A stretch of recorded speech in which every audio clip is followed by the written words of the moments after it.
Welcome to அபி சமையல். இன்னைக்கு ரொம்பவே சிம்பிளான ஈஸியான சிக்கன் கிரேவி எப்படி செய்யலான்னு பார்க்கலாம். ஒரு சின்ன மிக்ஸி ஜாரில் ஒரு ஏலக்காய், 1 இன்ச் அளவுக்கு பட்டை, 4 கிராம்பு, 2 டேபிள் ஸ்பூன் மல்லி, 1 டேபிள் ஸ்பூன் மிளகு, 1 டீஸ்பூன் சோம்பு, 1/2 டீஸ்பூன் சீரகம், 1 வரமிளகாய், இதை எல்லாத்தையும் சேர்த்துட்டு நல்லா நைஸாக ஒரு பொடியாக அரைச்சி எடுத்துருங்க. அடுத்து குக்கரை அடுப்பில் வச்சுருக்கேங்க. 1 டேபிள் ஸ்பூன் நல்லெண்ணெய் சேர்த்துட்டு நல்லா காய விட்டுருங்க.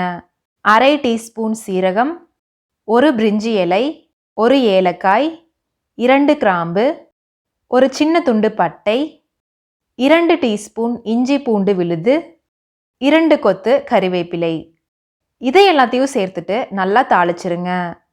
இஞ்சி பூண்டு விழுதோட பச்சை வாசனை போனதுமே பொடியாக நறுக்குன 2 பெரிய வெங்காயம் சேர்த்துக்கிறேன். வெங்காயம் நல்லா வதங்கணுங்க. இந்த கிரேவி சாதத்தில் கலந்து சாப்பிட சூப்பராக இருக்குங்க. தோசை சப்பாத்திக்கு தொட்டுக்கவும் சூப்பராக இருக்கும். அடுத்து இதில் பொடியாக நறுக்குன ஒரு சின்ன தக்காளி பழம் சேர்த்துக்கிறேன். தக்காளியும் நல்லா மசிஞ்சு நல்லா வதங்கணுங்க.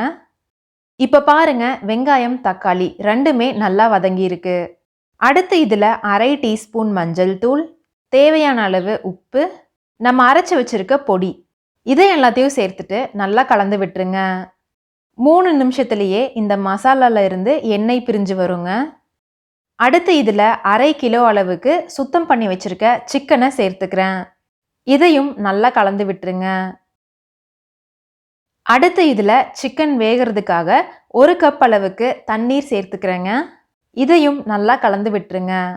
இந்த தண்ணி நல்லா கொதிக்க ஆரம்பிச்சதுமே குக்கரை மூடி வச்சிருங்க. 5 விசில் விட்டு குக்கரை ஆஃப் பண்ணிடுங்க. இப்போ பாருங்க, சிக்கன் நல்லா வெந்திருக்கு. இந்த கிரேவியில் தண்ணி கொஞ்சம் அதிகமாக இருக்குங்க. இதை ஒரு 5 நிமிஷத்துக்கு கொதிக்க விட்டால் ஈரப்பதம் ஓரளவுக்கு குறைஞ்சு கிரேவி நல்லா திக்காகுங்க. உங்களுக்கு எந்த அளவுக்கு கிரேவி திக்காக வேணுமோ அந்த அளவுக்கு கொதிக்க வச்சிருங்க. கடைசியாக பொடியாக நறுக்குன மல்லி இலை சேர்த்திங்கன்னா சூப்பரான சிக்கன் கிரேவி ரெடி. சாதம், தோசை, சப்பாத்தி அப்படின்னு எல்லாத்துக்குமே சூப்பரான சைட் டிஷ்ஷாக இருக்குங்க. நீங்களும் இந்த ரெசிபியை ட்ரை பண்ணி சாப்பிட்டு பார்த்துட்டு எப்படி இருந்துச்சுன்னு மறக்காமல் கமெண்ட்டில் சொல்லுங்கள். இந்த வீடியோ உங்களுக்கு பிடிச்சிருந்தா லைக் பண்ணிவிட்டு உங்கள் ஃப்ரெண்ட்ஸுக்கும் ஷேர் பண்ணிடுங்க. மறக்காமல் அபி சமையல் சேனலை சப்ஸ்கிரைப் பண்ணிடுங்க.